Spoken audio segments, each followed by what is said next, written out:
नमस्कार मित्रांनो, DH mine ब्लॉगमध्ये तुमचे स्वागत आहे. आज आपण पाहणार आहोत एम्प्लॉयबिलिटी स्किल्स. हे काय असतं? एम्प्लॉयबिलिटी स्किल, मी तुम्हाला एम्प्लॉयबिलिटी स्किलचे 20 क्वेश्चन आहेत माझ्याजवळ. त्याच्यापैकी 20चे 20 क्वेश्चन तुम्हाला शॉर्टमध्ये मी सांगू देतो की ते काय असतं आणि त्याचे मेन पॉईंट्स काय असतात. त्याच्यापैकी पहिले आपण सुरुवातीला पाहू की एम्प्लॉयबिलिटी स्किल्स काय असतात. की ते set of soft skill and personal attributes to get a job. म्हणजे तुमची एम्प्लॉयबिलिटी स्किल्स अशी असते जी की तुम्हाला जॉब मिळवण्यासाठी मदत करते. ती एक वेगवेगळ्या स्किल्स मिळून एक स्किल असते जी की तुम्हाला जॉबमध्ये ग्रोथसाठी अशी ती तुम्हाला इम्प्रूव्ह करण्यासाठी ती एक स्किल असते. त्याच्यामध्ये प्रकार पडतात, काही इम्पॉर्टन्स पडतात, ते तुम्हाला आपण पुढे पाहू. जसं की लिस्ट दिली इथं की इंटरपर्सनल स्किल जी की आपण स्वतःची स्किल असते. कम्युनिकेशन म्हणजे आपण दुसऱ्याशी कसं बोलतो, आयडियाज कसे शेअर करतो. टीमवर्क आपण टीममध्ये कसं काम करतो एक कॉमन गोलसाठी. नंतर लिडरशिप आपण टीमला कशी लीड करतो. इंटेलिजन्स आपल्यामध्ये कसं आहे. प्रॉब्लेम सॉल्विंग आपण कसं करतो. क्रिटिकल थिंकिंग आपण कशी करतो. आणि टाईम मॅनेजमेंट आपण कसं करत असतो हे असतं. नंतर आपण पाहू IT इंडस्ट्री एक्सपेक्टेशन्स. IT इंडस्ट्रीमध्ये काय एक्सपेक्ट करते IT इंडस्ट्री. जे तुम्ही जॉबला जाणार तर ते काय तुमच्याकडनं एक्सपेक्ट करतात. म्हणजे तुमच्याकडनं ते काय एक्सपेक्ट करत असतात की तुम्ही अशी स्किल आणा जेणेकरून आम्ही तुम्हाला जॉबला लावू. जसं की तुमच्याकडे टेक्निकल स्किल पाहिजे. मग तुम्ही जॉब करण्यासाठी तुम्हाला सॉफ्ट स्किल पाहिजे.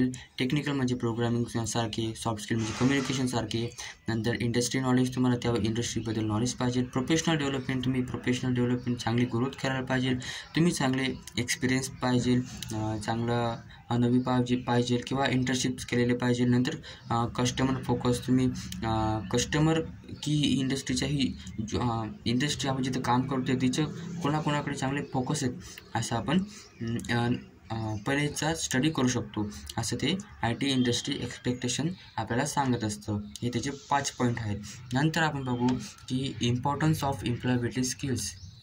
की एम्प्लॉयबिलिटी स्किलचे इम्पॉर्टंट काय काम करतं ते. ते काय ग्रोथ इन करिअर. म्हणजे एम्प्लॉयबिलिटी स्किल्स काय काम करतं. आपल्या करिअरमध्ये ग्रोथ करण्याचे काम करतं. आपल्या करिअरमध्ये फास्ट ग्रोथ करण्याचं काम करतं आपल्या जॉबमध्ये. नंतर त्याचे काही इम्पॉर्टन्स बघू शकतो आपण.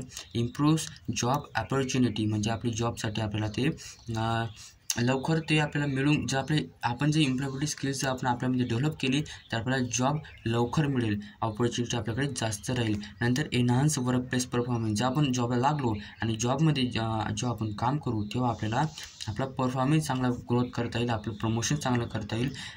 आपण जॉबमध्ये त्या वर्क प्लेसमध्ये आपलं चांगलं प्रमोशन होईल, नाव होईल.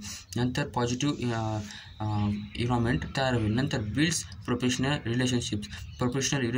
जर आपले एम्प्लॉयबिलिटी स्किल चांगली राहिली तर आपण बॉसशी किंवा कस्टमरशी किंवा वेगवेगळ्या क्लायंटशी बिझनेस पार्टनरसोबत आपण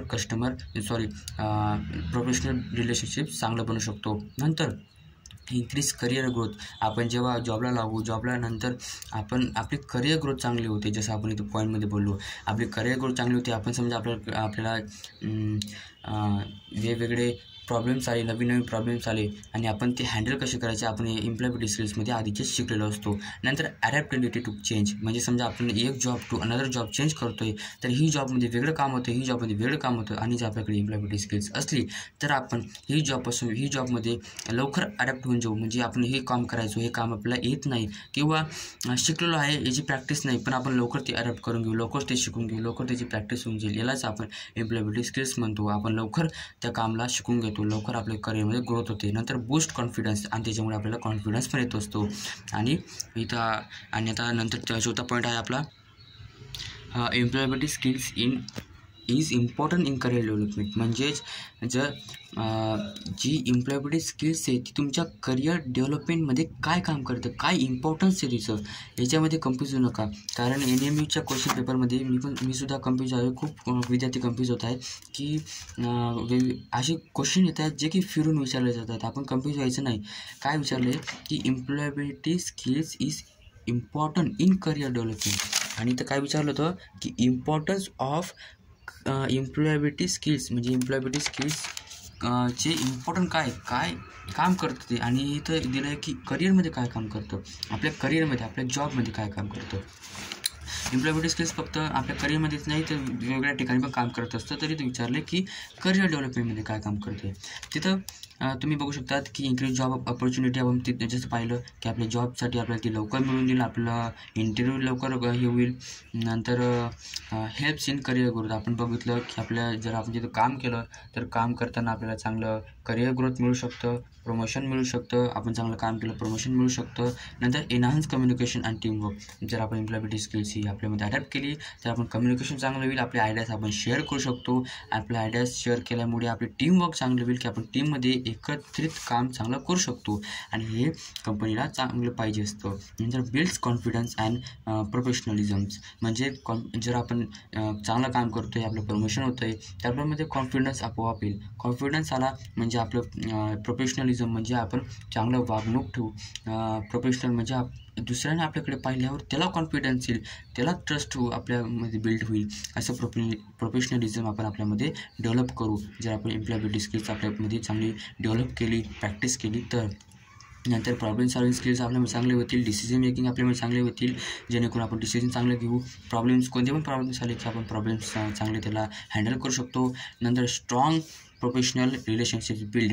म्हणजे आपण क्लायंट किंवा आपले बॉस किंवा आपले बिझनेस पार्टनर्स किंवा आपण एका बिझनेसमध्ये वेगवेगळ्या ठिकाणी डिपार्टमेंटमध्ये काम करतो आहे आणि त्याच कंपनीमध्ये वेगळ्या डिपार्टमेंटमध्ये आपण वेगळ्या ठिकाणी वेगळेजण काम करतो आहे, तर आपल्यामध्ये रिलेशनशिप्स चांगलं बनवू शकतो, जेणेकरून आपलं स्ट्रॉंग कम्युनिकेशन चांगलं होईल, कॉन्फिडन्स येईल, प्रोफेशनलिझम वाढेल. म्हणजे आपण स्ट्रॉंग प्रोफेशनल म्हणजेच करिअरमध्ये बॉससोबत क्लायंटसोबत रिलेशनशिप चांगलं बनवू शकतो.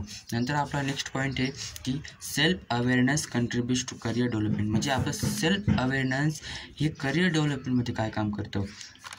पहिले बघून घेऊ सेल्फ अवेअरनेस काय. सेल्फ अवेअरनेस हे आपलं आपल्यामधील ओळखायचं असतं. सेल्फ अवेअरनेस हे एम्प्लॉयबिलिटी स्किल्समध्ये येतं. एम्प्लॉयबिलिटी स्किल्समध्ये पर्सनल स्किल येतं. एम्प्लॉयबिलिटी स्किल्सचे वेगवेगळे पार्ट्स पडतात. त्याच्यापैकी एक पर्सनल स्किल आहे म्हणजे आपली स्किल. पर्सनल स्किल म्हणजे आपली स्किल, आणि आपल्या स्किलमध्ये येतं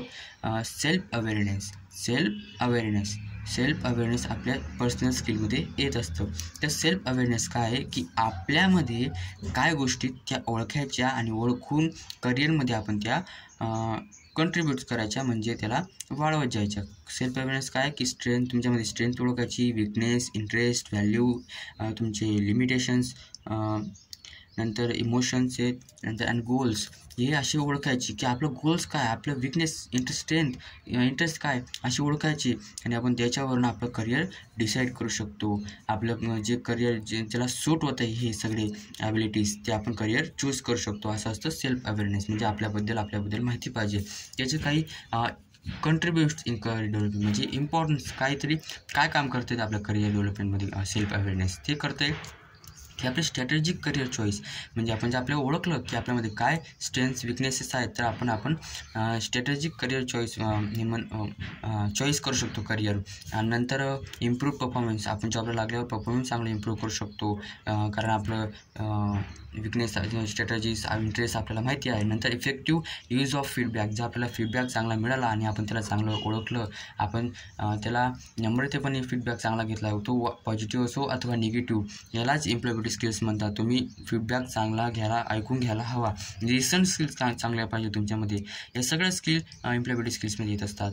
नंतर तुमचा एनहान्स इंटरपर्सनल स्किल्स. तुमची स्वतःबद्दलची स्किल्स म्हणजे तुम्ही कसं बोलता, कसं वागता, कसं चालता, असं ओळखायचं असतं. नंतर तुमचे ग्रेटर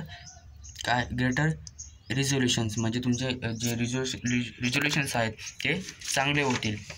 नंतर आहे कम्पेरेटिव्ह ॲडव्हान्समेंट.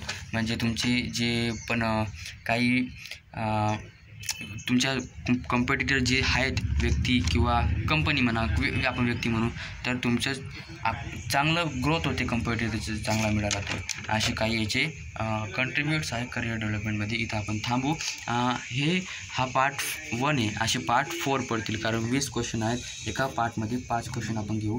त्याच्यापैकी आता 5 क्वेश्चन आपले झाले आहेत. आता पुढच्या भागात आपण 5 क्वेश्चन पाहू. इथं आपण थांबू. धन्यवाद.